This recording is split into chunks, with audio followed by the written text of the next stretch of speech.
Christian एकता मंचच्या सर्व कार्यकर्त्यांना प्रभू येशूच्या नावामध्ये प्रेज द लॉर्ड, सलाम. सर्वप्रथम मी महाराष्ट्राचे प्रदेशाध्यक्ष, नवनियुक्त प्रदेशाध्यक्ष माननीय रेव्हरंड मोजेस वरुणकर साहेबांचे मनपूर्वक अभिनंदन करतो. त्यांची निवड महाराष्ट्राचे प्रदेशाध्यक्ष म्हणून नुकतीच झालेली आहे. भविष्यामध्ये चांगल्या कामाची अपेक्षा आपल्या नेतृत्वात होईल अशी आम्ही अपेक्षा करतो.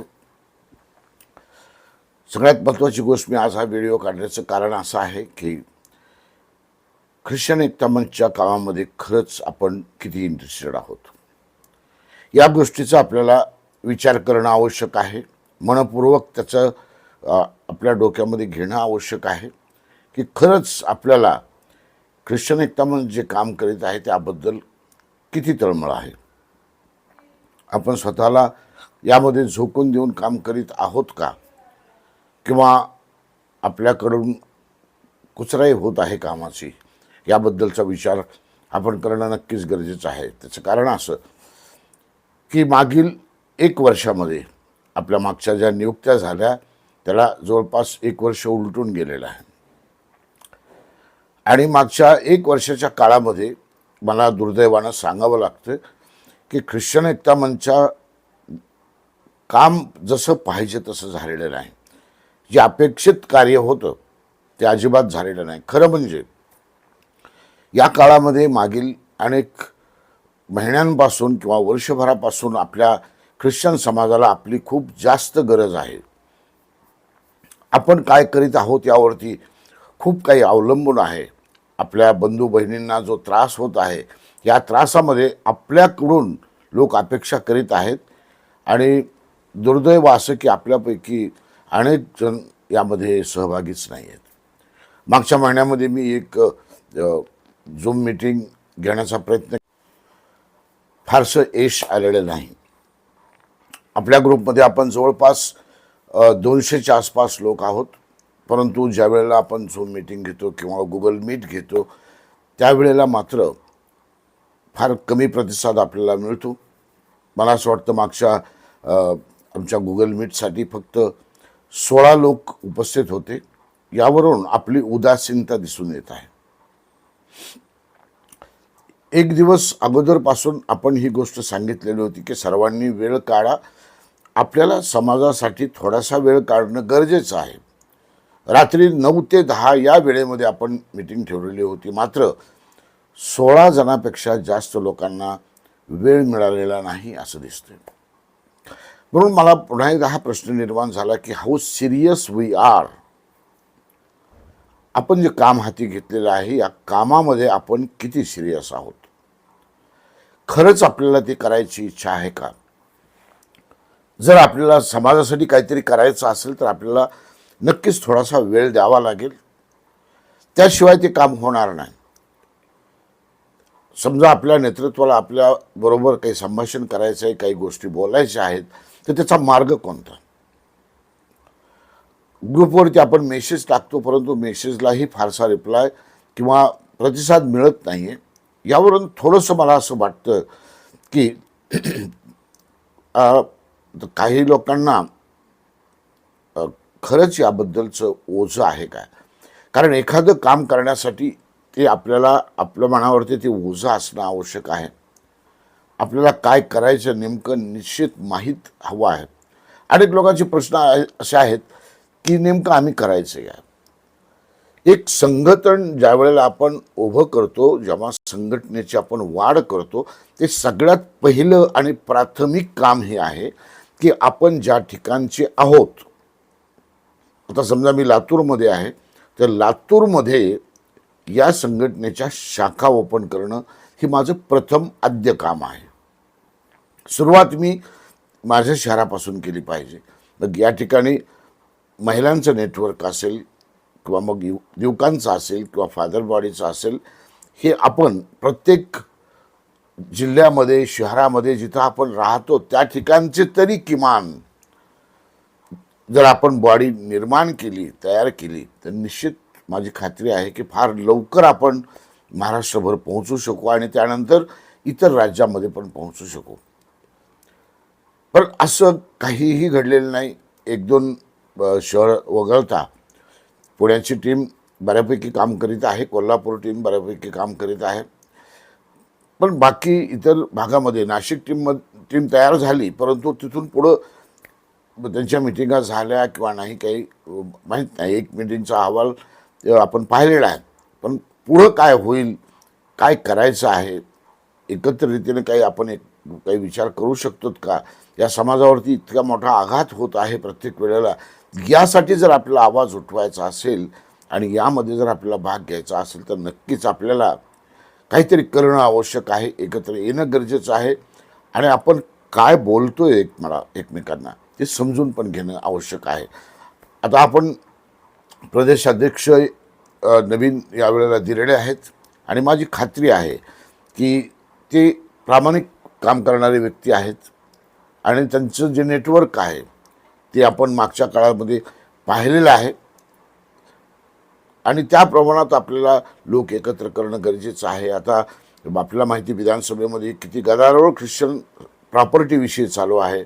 आपल्याला ख्रिश्चन समाजाच्या प्रॉपर्टीज वाचवणं गरजेचं आहे.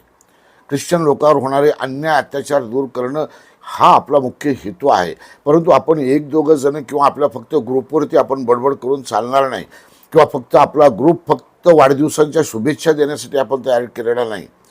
हे का अचानकपणे वर्षभर कोणीच तिथं ॲक्टिव्ह नाही आहे किंवा साधं थंब दाखवायला सुद्धा तयार नाही आणि अचानकपणे आपला वाढदिवस येतो आणि मग आपल्या अपेक्षा ही असते की सर्वांनी वाढदिवसाच्या शुभेच्छा दिल्या पाहिजेत किंवा कोणीतरी मरण पावतो आणि आपल्याला सगळ्यांनी त्याला श्रद्धांजली वाहिली पाहिजे अशी अपेक्षा असते. परंतु आपला मुख्य उद्देश श्रद्धांजली किंवा वाढदिवस हा नाही आहे. आपल्या ग्रुपचा मुख्य उद्देश आहे की आपण आपल्या ठिकाणी काय करीत आहोत, आपल्याला सगळ्यांना मोटिवेट कसं करता येईल, सगळ्यांना एकत्र कसं घेता येईल आणि आपल्या समाजामध्ये जागृती कशी निर्माण करता येईल, हा सगळ्यात महत्त्वाचा उद्देश आपला ग्रुप बनवण्याचा आहे. ठीक आहे, अनेक प्रश्न दुसरेही आहेत आपल्या समाजामध्ये, परंतु आज जो ज्वलंत प्रश्न आहे तो ख्रिश्चन प्रॉपर्टीज आहेत, ख्रिश्चन समाजावर होणारे अन्याय आहेत. चर्चमधून लोकांना भक्ती करता येत नाही, आपले पाळक लोक हतबल झालेले आहेत. परवा सोलापूरमध्ये सुद्धा 2 चर्चवरती कठीण प्रसंग आले, त्यांना पण प्रार्थना करण्यापासून रोखण्यात आलं. अनेक प्रकारच्या गोष्टींना आपला वाचा फोडणं गरजेचं आहे आणि आपल्याला असं वाटतं की आपण वेगवेगळ्या कमिटीज गठन केलेल्या आहेत, नाही का. महिलांची कमिटी आहे, पुरुषांची कमिटी आहे, यूथ कमिटी आहे, पर्सिक्युशन रिलीफ कमिटी आहे. आपली अपेक्षा ही आहे की महाराष्ट्रामध्ये किंवा देशभरामध्ये कुठं काय चाललंय हे आम्ही शोधावं आणि आपल्यापर्यंत पोहोचवावं, नंतर आपण त्यामध्ये भाग घ्यावा. नाही, असं होत नाही बंधूंनो बहिणींनो. ही संघटना आहे आणि आपण त्यासाठीच वेगवेगळ्या विंग्समध्ये काम करतो की आपण त्याची जबाबदारी घ्यावी, आपले सोर्सेस त्या ठिकाणी नेमावेत, आपण वेगवेगळ्या लोकांच्या संपर्कात असावं यासाठी की कुठं काय चालू आहे याबाबत आपल्याला माहिती मिळावी. मग कुणीतरी गोंधळ करून जातो आणि मग आपले लोक आपल्याला सजेस्ट करायला लागतात. या ख्रिश्चन एकता मंचने यामध्ये काय केले. ख्रिश्चन एकता मंच तेव्हाच कार्य करू शकते जेव्हा समोरची व्यक्ती आपल्यापर्यंत पोहोचते, कारण त्यांचा विषय काय आहे आपल्याला माहीत नसतो. पूर्णपणे एखाद्या गोष्टीची केस स्टडी केल्याशिवाय त्या ठिकाणी नेमकं काय घडलंय, काय नाही, कशामुळं हा प्रकार झालेला आहे, हे सगळं जोपर्यंत आपल्यापर्यंत डिटेलमध्ये येत नाही तोपर्यंत ख्रिश्चन एकता मंच यामध्ये काही करणार नाही. आणि त्याचप्रमाणे जे विक्टिम्स आहेत त्यांचं लेखी निवेदन आपल्याला लागेल, कारण आपण त्यांच्याबरोबर याच्यामध्ये का भाग घेत आहोत याचं कारणही आपल्याला इव्हन सरकारला सुद्धा सांगावं लागेल की अशा प्रकारचा अन्याय यांच्यावरती झालेला आहे, त्यांनी आम्हाला लेखी स्वरूपात हे कळवलेलं आहे, त्यामुळे ही संघटना या गोष्टीमध्ये भाग घेत आहे. या गोष्टीला आपल्याला खरंच वेळ नसेल हे शोधण्यासाठी, तर माझी आपल्याला विनंती आहे की आपण प्रामाणिकपणे सांगूयात की माझ्याकडे या गोष्टीसाठी वेळ नाही. नो प्रॉब्लेम, परमेश्वर आपल्याला त्या कामासाठी योग्य व्यक्ती नक्की पुरवून येणार माझी खात्री आहे. माझ्या शब्दाचं वाईट वाटून घेऊ नका, यासाठी की माझी तळमळ जी आहे, मी स्वतः एक दिवससुद्धा शांतीनं बसून नाही आहे, एक दिवससुद्धा नाही. अनेक लोक मला म्हणतात की तुम्ही आमचा फोन उचलत नाही. हो, कधी कधी मला तो उचलता येत नाही, कारण मी कुठंतरी आहे. मी माझ्या घरी आहे असं नाही, मी कुठंतरी आहे. मी कुठल्या तरी समूहाबरोबर बोलत आहे, कुठल्या तरी लोकांबरोबर संवाद करीत आहे, कुठल्या तरी पालक लोकांना धीर देत आहे, कुठल्या तरी एखाद्या केसमध्ये इन्व्हॉल्व झालेला आहे. मी एकही दिवस घरी शांत बसून नाही, हे आपल्याला नम्रतेने मी सांगू इच्छितो. अनेक लोकांना प्रश्न आहे की फक्त व्हॉट्सअपचा मेसेज तुम्ही पाहिला आणि उत्तर दिलं नाही, नाराज होतात. त्यावेळेला मी त्या परिस्थितीमध्ये नसेल आणि नसतो, कारण मला ध्यास हा फक्त आणि फक्त कार्याचा आहे, कामाचा आहे. त्यामुळं बऱ्याचशा गोष्टी आपण समजून घेतल्या पाहिजेत आणि आपल्यावरती काय जबाबदारी आहे हे महत्त्वाचं आपल्याला समजून घेणं गरजेचं आहे. तुमच्यावरती एक महत्त्वाची जबाबदारी संपूर्ण ख्रिश्चन एकता मंचच्या राष्ट्रीय कमिटीने दिलेली आहे. आम्ही प्रत्येक ठिकाणी पोहोचू शकत नाही. प्रत्येक शहरामध्ये, प्रत्येक गावामध्ये काय चालू आहे हे आम्हाला माहीत असण्याचा मार्ग तुम्ही आहात. आणि तुम्ही जर शांत असलात तर मग आम्हाला ती माहिती कुठून येणार? तर आमचे विश्वासाचे सोर्सेस हे आपण आहात. कुणीतरी एखाद्या पालकानं आम्हाला फोन केला तिथे आम्हाला रिकन्फर्म व्हायला पाहिजे की ही परिस्थिती अशीच आहे.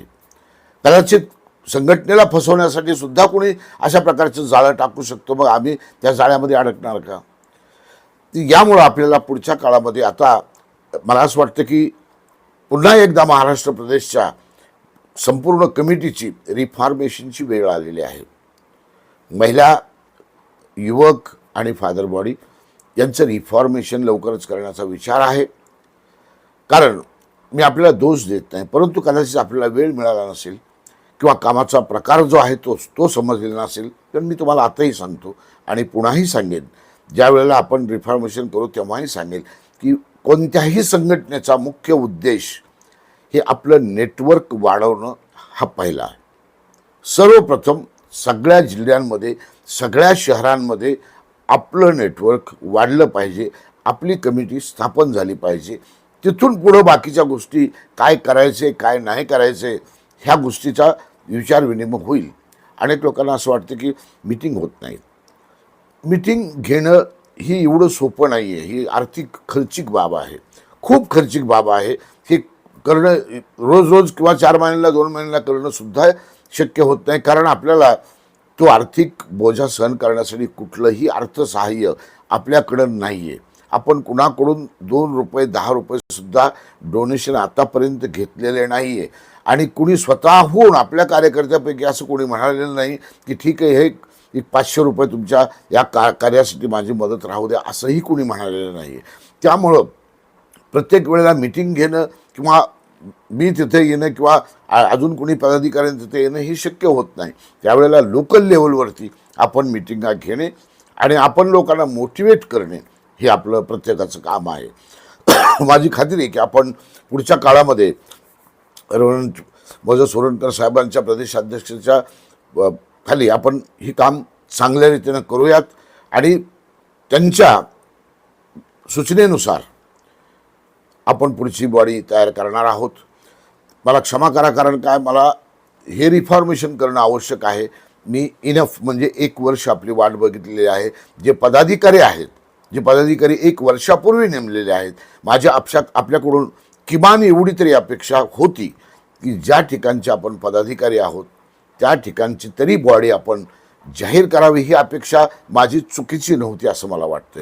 त्यामुळं पाहूयात, आपल्याकडं तो वेळ कदाचित नसेल तर आपण स्वतःहून बाजूला होऊ शकता, काही प्रश्न नाही. परमेश्वर आपल्याला आपल्या कामामध्ये मदत करेल आणि ख्रिश्चन एकता मंचचं काम वाढवण्यासाठी सुद्धा परमेश्वर मदत करेल अशी माझी पूर्ण खात्री आहे. म्हणून पुढच्या काळामध्ये आपण याचा प्रयत्न करूया. अजून एक झूम मीटिंग किंवा गुगल मीटची मीटिंग घेण्याचा माझा विचार आहे आणि ती मीटिंग आपले नवीन प्रदेशाध्यक्ष यांच्या स्वागतासाठी असणार आहे. त्यांच्या अभिनंदनाचा प्रस्ताव म्हणून आपण ती मीटिंग घेणार आहोत. 1-2 दिवसामध्ये या मीटिंगचं आयोजन करून आपल्याला कळवण्यात येईल आपण किती जण खरोखर पुढे जाण्यासाठी इच्छुक आहात हे मला पाहायचं आहे. मला माहीत नाही, कारण मागच्या मीटिंगमध्ये फक्त 16 लोक हजर होते आणि I am really sorry for that. आपल्याला जर पुढे जायचं आहे, आपल्याला जर ख्रिश्चन एकता मंच म्हणून पुढे जायचं आहे तर आपण येणाऱ्या मीटिंगला अजिबात मिस करू नका.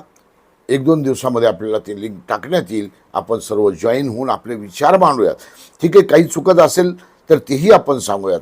किंवा काही आणखीन करण्याची गरज असेल, आपले विचार मांडल्याशिवाय आम्हाला समजणार नाही. म्हणजे राष्ट्रीय कमिटीच्या समोर आपण जर आपले विचार मांडले, यामध्ये आपण मागं पडत आहोत असं वाटलं तर आपण त्याला काहीतरी रिपेअर करू शकतो. तर आपण बोललाच नाहीत तर नेमकं काय झालं आणि कशामुळं हे आपण मागं पडलो हे आपल्याला कधीही समजणार नाही. म्हणून आपण येणाऱ्या मिटिंगमध्ये जरूर सामील व्हावेत. पुन्हा एकदा रेव्हरंड मोजस सुरणकर साहेबांच्या प्रदेशाध्यक्षपदी निवड झाल्याबद्दल त्यांचे मनपूर्वक अभिनंदन. पुढच्या काळामध्ये परमेश्वर आपल्याला अधिक आशीर्वादित करो आणि या ख्रिश्चन एकता मंचच्या गाडीला लीड करत असताना तुम्हाला अधिक ज्ञान, बुद्धी, अक्कल, हुशारी पुरवून देऊ आणि मोठं काम या महाराष्ट्रामध्ये आणि देशामध्ये उभं राहो एवढीच अपेक्षा करतो. Thank you very much. Praise the Lord.